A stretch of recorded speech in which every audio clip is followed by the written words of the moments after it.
the age-old question of how to make money with your music. Today we're going to be talking about how you can maximize revenue with streaming, royalties, and other income streams when releasing music. Before we get into that, the one thing I want to say is obviously you have to release your music and get your music out there.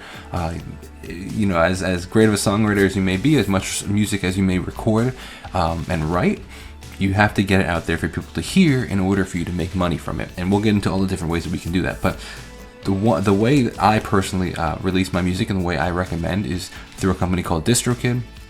The reason that I like them is because you can release as much music as you'd like for one flat fee, as opposed to every time you release, you have to pay for the song or the album, which some other competitors do. It's one flat fee, you release as much as you want, and you get to keep 100% of the royalties, and they offer a lot of other cool features, for example, mastering or releasing music videos, which is a cool avenue you can go down. A whole bunch of other things, getting music on Spotify, all the distribution platforms, but also including like things like TikTok and even like, for example, Snapchat and Roblox, which is pretty cool. But that's how I release my music. That's what I'd recommend. And let's now talk about how you can actually make money from the music. Digital downloads is the first one. Not a ton of people are buying music anymore. I mean, when I was growing up, there were iPods and people would actually buy music. This was before streaming.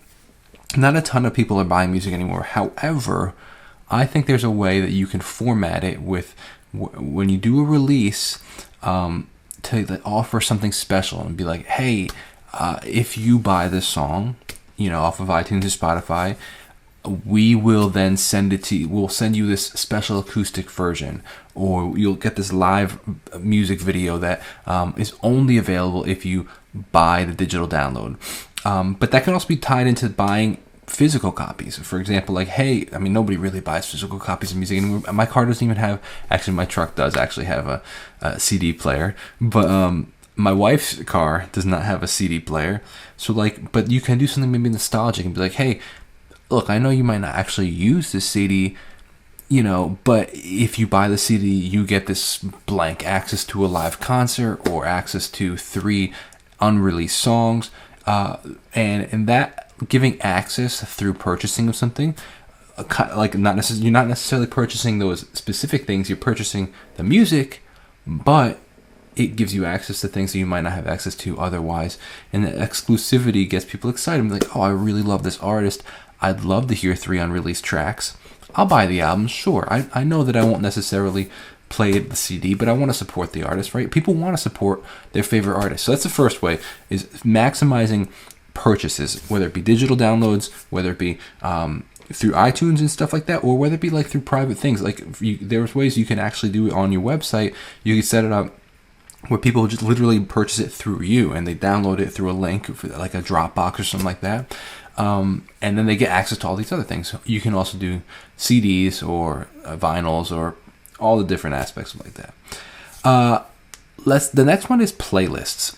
Now, this is like a taboo in the music industry because they can be a little hard to get on. Actually, they can be extremely hard to get on, especially if you're looking to get on like the major ones, like the Rap Caviars on Spotify, or like, Country Today. Like, you're competing with millions of artists.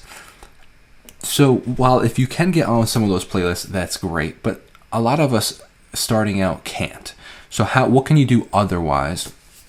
So what I would recommend is reaching out to, this is something I implemented actually, reaching out to influencers or bloggers or vloggers. Now there's a lot of vloggers. This is, I think, a cool revenue or a cool avenue that a lot of people haven't gone down, is the vlogger playlist. So one thing, years ago, I reached out to these influencers that said, hey, you seem to have a following on Instagram or on TikTok or on, whatever the case may be, YouTube. What are your thoughts on creating a personalized playlist? I'd be happy to help you curate it based on the music you're listening to. And you can share it with your followers. Be like, hey, this is some of the music that I'm listening to.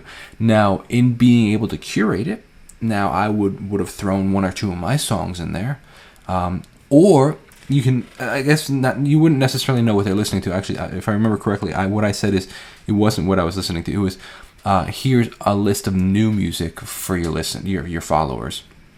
That's how I did it. It was help your followers discover new music of artists that they might not know, but that are worth knowing, and that you could be at the this is exactly how I did. And you could be at the forefront of discovering the new artists, so that you could say that you help people find the new next up and coming artists, and like that's something fun. And one, it's sharing something with their followers, and two, they get to have the exclusivity of finding the new artist. But what I would do is I would throw 1 or 2 of my songs in there, right? A 20, 30, 40 song playlist, and 1 or 2 of them would be mine. Now, because they have such a large following, and their listeners now go listen to this playlist, yeah, it's not Rap Carvey or it's getting 1 billion streams a day, but it could be a couple hundred streams a day, and that adds up, so that's a great way to utilize playlists. Again, you could reach out to magazines and say, hey, how could I get my song on your playlist? Just different things like that, or different brands. The next one is sync, like some music sync, whether that be licensing to movies, TV shows, YouTube videos. Again, this is a difficult thing to get into, but if you find the right it's all about connections and getting your music into the right hands, and releasing as much as you can, to be honest with you, because the more songs you have out there, the more opportunities you have for the sync, for them to choose something. If you, like, for example, if you have, think of your catalog like a menu. If there's only one item on the menu and it's a fish dish, right? If you're not in the mood for fish, you're not ordering anything. But if you have 15 items on your menu, and one's a steak, one's a fish, one's a chicken, you will cater to a lot more people. So doing a research on sync and reaching out and maybe utilizing some sort of AI and helping you write the emails and helping you format the emails and changing the emails, that's a great opportunity to, and actually maybe I'll make a video that'll be my next video on how to get how to utilize AI in the music industry. Because you could talk about how you write the emails and how they can find even the sync opportunities for you. So I think I'll make a video on that. The next one I want to talk about is crowdfunding. This is actually a really cool opportunity that I used. I haven't used it in a long time, like 12 years, 11 years. But I did it for my first album, mainly because I had no money, and I knew that I wanted to release an album and I had no money. And I made a couple $100. It wasn't like life changing, but it was like $1,000 or something like that. So if you have a group of supporters, it's kind of similar to that first option I talked about with maximizing purchases. You can now offer different things by when a fan supports you. So whether it be a signed merch, or a poster, or even a phone call. How cool would that be? Like, hey, you give $100 and we get a chat for 15 minutes on the phone, like that, like things like that, and using like platforms like Kickstarter or Indiegogo are great ways to offer incentives to your supporters for supporting you and helping you just make money, or funding a tour, or funding the new album. Or even just saying like, hey, I'm working on this new project, and people can then support you in that way. The next one I want to talk about is radio plays. Radio plays are an interesting thing because not many people listen to the radio anymore. However, some like businesses use radio in their like in their workspaces. This is a questionable one, but like if you can get on the radios, make sure you have a PRO, performance rights organization, because those companies will then search to make sure that you're actually getting paid. So for example, like BMI or ASCAP, look into those organizations, and they'll make sure you're actually getting all the royalties from them.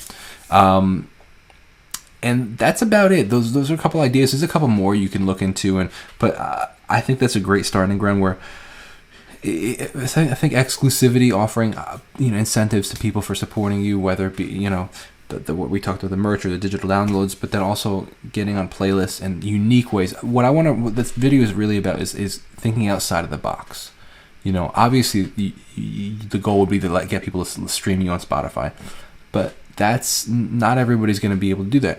And building a platform to get people to build to stream on Spotify is kind of difficult. So thinking outside of the box. How can you get people to listen to your music, and how can you make money outside of the in the music industry unconventionally while also still doing it? One last point, a little bonus one I'll add is through content. So you actually get paid when people use your videos in TikToks. Now, the unfortunate part is it is not through how many streams or views the video gets. It's only through video creations. And I think that there was talk of them trying to change that, because it is completely ridiculous that you'd only get paid for one video creation if the video got 4 billion views. Like, that's insane. However, I don't know if that has changed in the set.